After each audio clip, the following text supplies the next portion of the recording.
All right, let's dive in. Today, we're not just flipping through a self-help book, we are uncovering a map. We're going to take Jordan Peterson's 12 Rules for Life and reframe it as a single story, a guide for actually navigating the messy, beautiful, complicated world we all live in. Let's get started. So picture this. You're standing at the edge of a huge, dark forest. Behind you, everything's familiar. It's comfortable.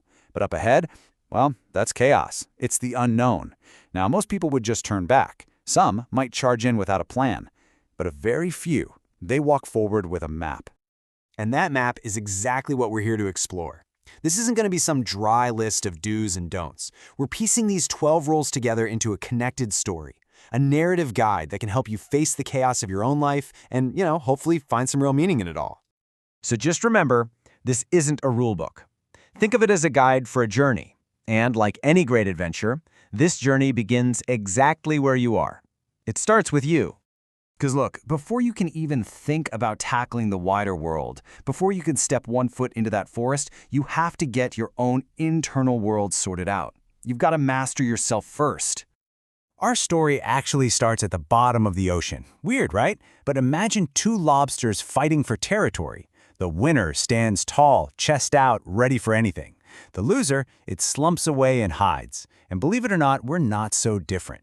Your posture sends a signal, not just to the world, but to your own brain. Standing tall literally says, I'm ready, I can handle this, bring it on. And think about this for a second. If your dog got sick, you'd get the prescription, you'd make sure he takes every pill, right? But when you get sick, do you give yourself that same level of care? A lot of us, we don't. This rule is about flipping that script. It's asking you to start treating yourself like you're someone you are genuinely responsible for helping. You have to be both the patient and the caring doctor. Okay, now let's talk about a huge trap in the modern world, the comparison game. You open up social media and it feels like everyone is richer or fitter or happier, but trying to win that game is a complete dead end. There will always be someone you can find who's better in some way. The only comparison that actually matters is the one on the right. And the way you win that game is by focusing on this one little number. Just aim to be 1% better than the person you were yesterday. That's it. That is the only race you ever need to run, and the best part is, it's a race you can actually win, day after day. It's really easy to look out at the world and point out all the things that are broken, but this rule brings it all back home. It basically says set your own house in perfect order before you criticize the world. And no, it's not just about tidying your room. It's a metaphor for taking radical responsibility for your own little domain, your habits, your relationships, your family. You earn the right to fix the world by first proving you can fix yourself.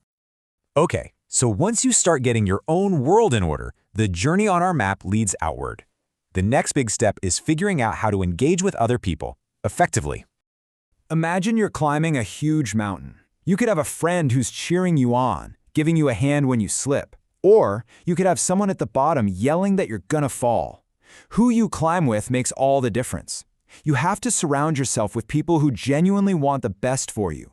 People who actually celebrate when you succeed instead of feeling resentful. And the bedrock of any good relationship with them and with yourself is honesty. So this brings us to a simple two-part rule. First, tell the truth. Or at the very least, don't lie. Every lie you tell just weaves this complicated web that eventually traps you. And part of telling the truth is being precise with your words. Don't be vague about your problems or your goals. When you name something clearly, you turn that chaotic, scary monster into something you can actually face. Here's a little challenge for you. Think about the last time you had a disagreement. Were you actually listening to what they were saying? Really listening? Or were you just waiting for them to take a breath so you could make your next point? Be honest. This right here is the game-changing mindset. Go into every single conversation with this assumption, that the other person might know something you don't. When you do that, you stop listening to win and you start listening to learn. And that one little shift can change everything. So we've worked on ourselves, we've figured out our social world. Now our map is leading us to the final, and maybe the most crucial part of the entire journey, the search for something truly worthwhile.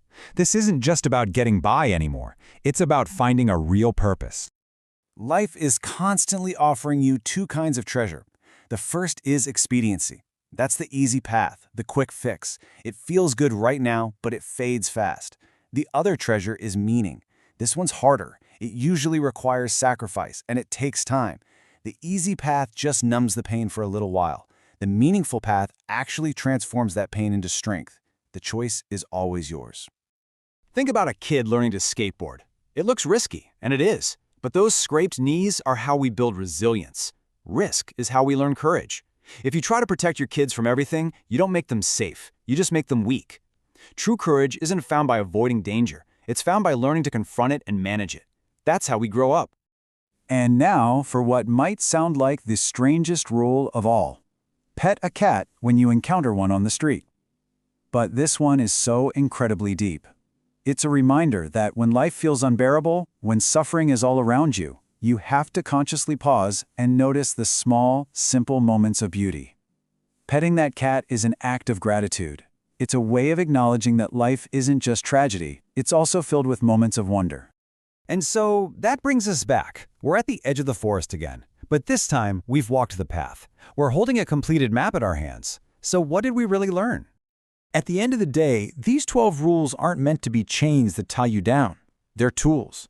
They're powerful instruments designed to help you face the suffering that's just part of life, but to face it with strength. They're about aligning yourself with what's true and finding a deep, profound sense of meaning in taking on responsibility. Look, this map won't make the forest disappear. The chaos is always going to be there. But what it can do is help you carry your own light through it. So stand tall, take care of yourself, choose your friends well, tell the truth, and always, always search for what is meaningful, not what is easy. Because even in the darkest forest, if you just know how to look, there are always sparks of light.